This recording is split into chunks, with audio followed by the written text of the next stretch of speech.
Genesis 11. Now the whole world had one language and a common speech. As people moved eastward, they found a plain in Shinar and settled there. They said to each other, "Come, let's make bricks and bake them thoroughly." They used brick instead of stone and tar for mortar. Then they said, "Come, let us build ourselves a city with a tower that reaches to the heavens, so that we may make a name for ourselves. Otherwise, we will be scattered over the face of the whole earth." But the Lord came down to see the city and the tower the people were building. The Lord said, "If, as one people speaking the same language, they have begun to do this, then nothing they plan to do will be impossible for them. Son, come, let us go down and confuse their language so they will not understand each other." So the Lord scattered them from there over all the earth, and they stopped building the city. That is why it was called Babel, because there the Lord confused the language of the whole world. From there, the Lord scattered them over the face of the whole earth. This is the account of Shem's family line. 2 years after the flood, when Shem was 100 years old, he became the father of Arphaxad. And after he became the father of Arphaxad, Shem lived 500 years and had other sons and daughters. When Arphaxad had lived 35 years, he became the father of Shelah. And after he became the father of Shelah, Arphaxad lived 403 years and had other sons and daughters. When Shelah had lived 30 years, he became the father of Eber. And after he became the father of Eber, Shelah lived 403 years and had other sons and daughters. When Eber had lived 34 years, he became the father of Peleg. And after he became the father of Peleg, Eber lived 430 years and had other sons and daughters. When Peleg had lived 30 years, he became the father of Reu. And after he became the father of Reu, Peleg lived 209 years and had other sons and daughters. When Reu had lived 32 years, he became the father of Serug. And after he became the father of Serug, Reu lived 207 years and had other sons and daughters. When Serug had lived 30 years, he became the father of Nahor. And after he became the father of Nahor, Serug lived 200 years and had other sons and daughters. When Nahor had lived 29 years, he became the father of Terah. And after he became the father of Terah, Nahor lived 119 years and had other sons and daughters. After Terah had lived 70 years, he became the father of Abram, Nahor, and Haran. This is the account of Terah's family line. Terah became the father of Abram, Nahor, and Haran became the father of Lot. While his father Terah was still alive, Haran died in Ur of the Chaldeans, in the land of his birth. 29. Abram and Nahor both married. The name of Abram's wife was Sarai, and the name of Nahor's wife was Milcah. She was the daughter of Haran, the father of both Milcah and Iscah. Now Sarai was childless, because she was not able to conceive. 31. Terah took his son Abram, his grandson Lot son of Haran, and his daughter-in-law Sarai, the wife of his son Abram, and together they set out from Ur of the Chaldeans to go to Canaan. But when they came to Haran, they settled there. Genesis 12.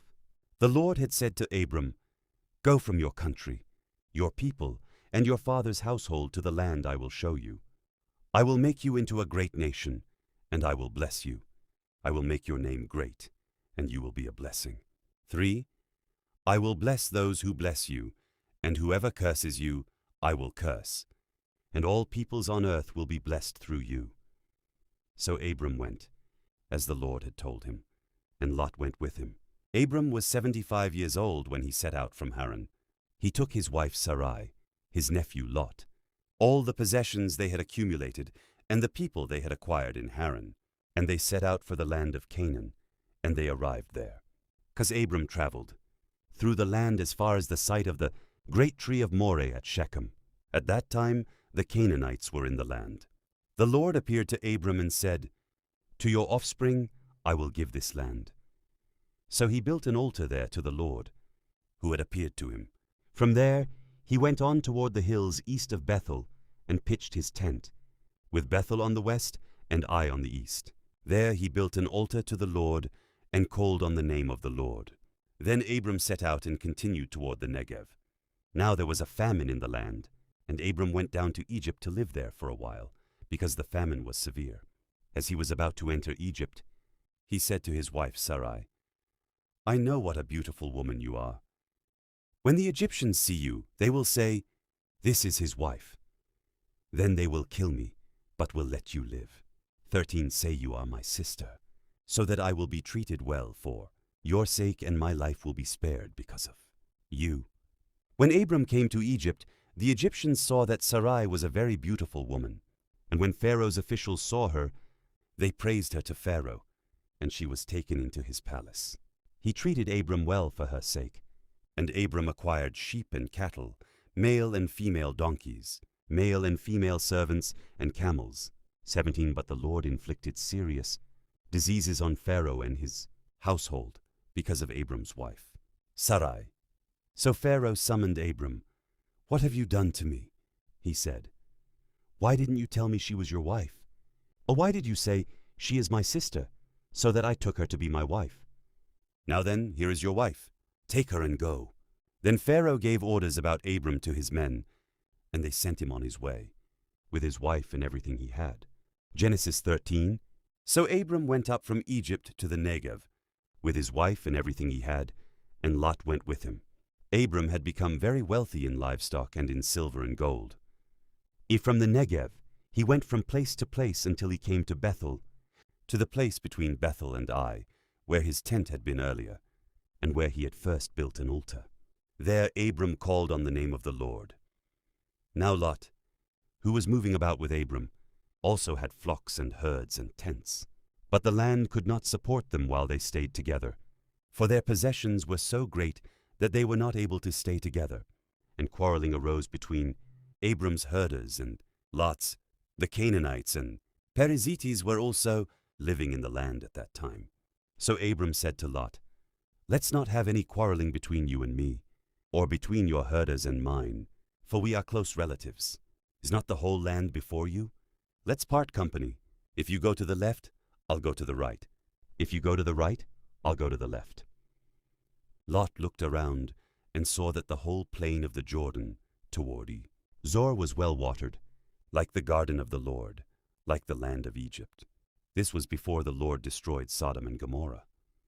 So Lot chose for himself the whole plain of the Jordan and set out toward the east. The two men parted company. Abram lived in the land of Canaan, while Lot lived among the cities of the plain and pitched his tents near Sodom. Now the people of Sodom were wicked and were sinning greatly against the Lord. The Lord said to Abram after Lot had parted from him, "Look around from where you are, to the north and south, to the east and west." 15. All the land that you see I will give to you and your offspring forever. I will make your offspring like the dust of the earth, so that if anyone could count the dust, then your offspring could be counted. Go, walk through the length and breadth of the land, for I am giving it to you. So Abram went to live near the great trees of Mamre at Hebron, where he pitched his tents. There he built an altar to the Lord. Genesis 14. At the time when Amraphel was king of Shinar, Arioch king of Elasar, Kedorlaomer king of Elam, and Tidal king of Goyim, these kings went to war against Bera king of Sodom, Birsha king of Gomorrah, Shinab king of Admah, Shemeber king of Zeboim, and the king of Bela, that is Zoar. All these latter kings joined forces in the valley of Siddim, that is, the Dead Sea Valley. For 12 years they had been subject to Kedorlaomer, but in the 13th year they rebelled. In the 14th year, Kedorlaomer and the kings allied with him went out and defeated the Riphates in Ashtaroth Karnem, the Zuzites in Ham, the Emites in Shaveh Kiriataim, and the Horites in the hill country of Seir, as far as El Paran near the desert. Then they turned back and went to En-Mishpat, that is Kadesh, and they conquered the whole territory of the Amalekites, as well as the Amorites who were living in Hazizon Tamar. Then the king of Sodom, the king of Gomorrah, the king of Admah, the king of Zeboim, and the king of Bela, that is Zoar, marched out and drew up their battle lines in the valley of Siddim, 9, against Kedorlaomer king of Elam, Tidal king of Goyim, Amraphel king of Shinar, and Arioch king of Elasar, 4 kings against 5. Now the valley of Siddim was full of tar pits, and when the kings of Sodom and Gomorrah fled, some of the men fell into them, and the rest fled to the hills. The 4 kings seized all the goods of Sodom and Gomorrah and all their food. Then they went away. They also carried off Abram's nephew Lot and his possessions, since he was living in Sodom. Man who had escaped came and reported this to Abram the Hebrew. Now Abram was living near the great trees of Mamre the Amorite, a brother of Eshcol and Aner, all of whom were allied with Abram. When Abram heard that his relative had been taken captive, he called out the 318 trained men born in his household and went in pursuit as far as Dan. 15. During the night, Abram divided his men to attack them, and he routed them, pursuing them as far as Hobah, north of Damascus.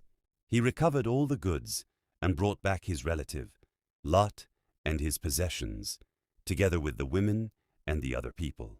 After Abram returned from defeating Kedorlaomer and the kings allied with him, the king of Sodom came out to meet him in the valley of Shaveh, that is, the king's valley. 18. Then Melchizedek, king of Salem, brought out bread and wine. He was priest of God Most High. 19. And he blessed Abram, saying, Blessed be Abram by God Most High, creator of heaven and earth, and praise be to God Most High, who delivered your enemies into your hand. Then Abram gave him 1/10 of everything. 1. The king of Sodom said to Abram, Give me the people and keep the goods for yourself. But Abram said to the king of Sodom, With raised hand I have sworn an oath to the Lord, God Most High, creator of heaven and earth. 3. That I will accept nothing belonging to you, not even a thread or the strap of a sandal, so that you will never be able to say, I made Abram rich. Patai. Will accept nothing but what my men have eaten, and the share that belongs to thee. Men who went with me, to Aner, Eshcol and Mamre, let them have their share. Genesis 15. After this, the word of the Lord came to Abram in a vision. Do not be afraid, Abram. I am your shield, your very great reward. But Abram said, Sovereign Lord, what can you give me since I remain childless, and the one who will inherit my estate is Eliezer of Damascus? And Abram said, You have given me no children, so a servant in my household will be my heir. Then the word of the Lord came to him, This man will not be your heir, but a son who is your own flesh and blood will be your heir. He took him outside and said, Look up at the sky and count the stars, if indeed you can count them. Then he said to him, So shall your offspring be. Abram believed the Lord, and he credited it to him as righteousness. He also said to him, I am the Lord, who brought you out of Ur of the Chaldeans to give you this land to take possession of it. But Abram said, Sovereign Lord, how can I know that I will gain possession of it? So the Lord said to him, Bring me a heifer, a goat, and a ram, each 3 years old, along with a dove and a young pigeon. Abram brought all these to him, cut them in 2, and arranged the halves opposite each other. The birds, however, he did not cut in half. Then birds of prey came down on the carcasses, but Abram drove them away. As the sun was setting, Abram fell into a deep sleep, and a thick and dreadful darkness came over him.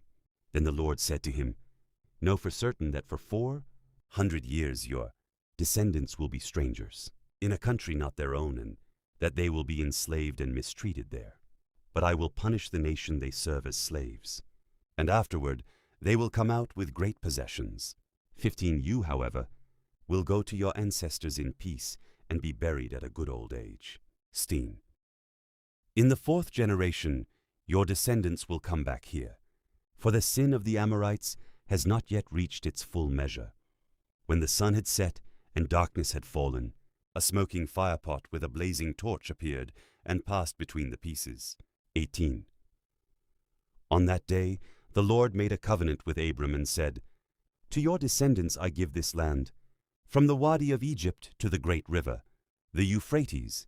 19. The land of the Kenites, Kenizzites, Cadmonites. 20. Hittites, Perizzites, Rephaites. 21. Amorites, Canaanites, Girgashites, and Jebusites.